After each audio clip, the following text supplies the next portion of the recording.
So I saw Travis Scott's Circus Maximus, his first movie, in theaters, and it was an experience for sure. So this movie is really 3 films smashed into one, and I'm going to be breaking those down. So here we go. The first part of this is this sort of, I'm going to say it's a fake interview with Rick Rubin. And to be honest, this segment doesn't really do very much. Travis is infamously known to be fairly mysterious. We don't really know a lot about him. It has actually been levied as a criticism against him and his music a little bit, is the fact that he's almost a decade into his career, if not a decade in, and we don't really know much about him. And in these interview segments with Rick Rubin, you don't really learn much about Travis, to be honest. It's fairly cryptic, it's fairly vague.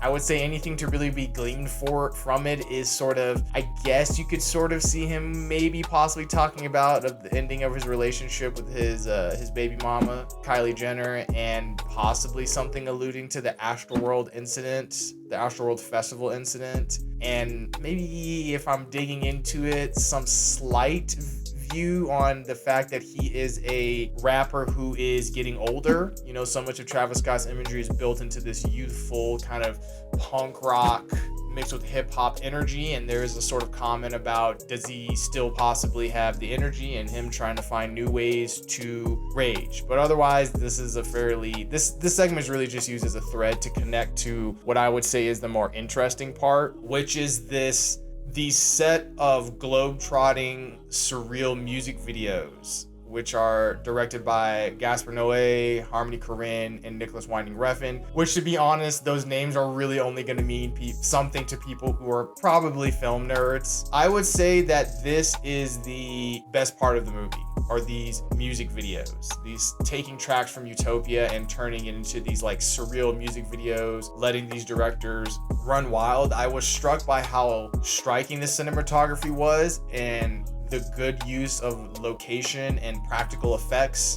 And it kind of opens this door up to this discussion for me of how music videos have gotten consistently good and have become like a great outlet for experimental filmmaking. I definitely noticed that, my friend and I noticed that when we were watching music videos on YouTube and realizing some of the most striking imagery and effects from music videos showing up in a music video first and then showing up into something more mainstream like a film, and how music videos have become this fairly fertile ground to try experimental filmmaking, try experimental film techniques, and then you can see it leaking up to the mainstream, which I found really interesting. And also, this segment proves a certain point with me, in particular with someone like Nicholas Winding Refn, who directs one of the segments, of the fact that there are certain directors who are making movies that I don't really think movies are where they're best served. And I think Nicholas Winding Refn's section proves that, where when you're a director who is so visual and so unconcerned with narrative, maybe you should move into something like more commercial work or music videos. That will play to your strengths more, and it proved my point here with his particular segment. And yeah, I would say this is the best part of it. It almost feels a little bit like Travis Scott's like video diary or music video diary. There's very scenic areas he goes to and very interesting visual places, and I thought this was the best part of the movie. But then we get to the third and final part, which is this mini concert set in Pompeii featuring Tizo Touchdown, Sheck West, Young Lean, and James Blake, and some kind of model. I don't know her name, but some kind of model is also prominently featured.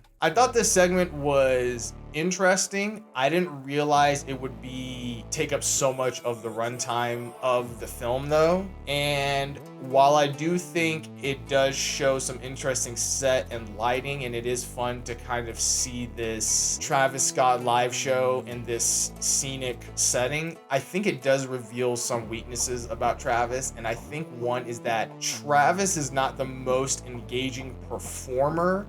I definitely think he's somebody who works better with the crowd. I've seen live footage of when he is with a crowd and how rowdy he can get them, and he seems to feed off their energy, but there's no crowd in this segment. It's just him with a bunch of cameras and drones and stuff like that. And I definitely think it shows that Travis, as a personality, he's not the most magnetic, and he's not the most engaging performer. And this section definitely hurt the film for me a little bit, because I just was not as interested in this, and it kept further revealing to me with Travis, like, oh, he's not the most engaging stage presence necessarily.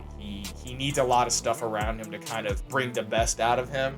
And then it's gonna go into my last point with the Circus Maximus film. And it's really the fact that this is really a complimentary film to the Utopia album, but I wish it would have committed to just being a visual album. So the way this came about was that Travis Scott was doing a live show, and at some point during it, he announced that he was releasing the Circus Maximus movie in theaters, exclusively in AMC theaters, it turns out, and that he also dropped the release date for Utopia. And there's only really a 32-second trailer that shows anything about this movie. And when he did that, I thought he was gonna go the Beyonce visual album route. You know, Beyonce has released a couple of visual albums, which I think have been some of the most engaging pieces of art I've seen in a while, maybe along with like the Savage Fenty shows of sort of this melding of music and visuals and choreography and fashion and into these interesting sort of experimental art pieces. And I thought that's what he was going to do with this, because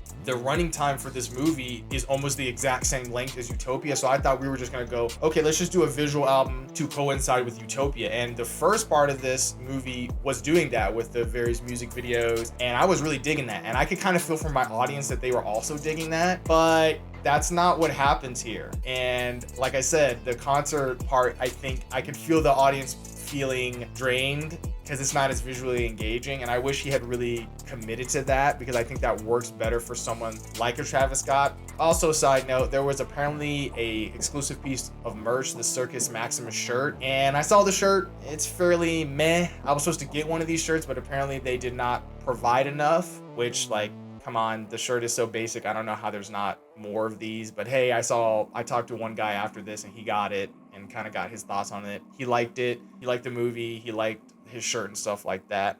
But also, I would say a weakness overall for this movie is the fact that the movie features several musical tracks over and over again. I feel like we hear certain tracks at least 3 times, and I'm not gonna lie, there is a diminishing return each one of those times the tracks come back.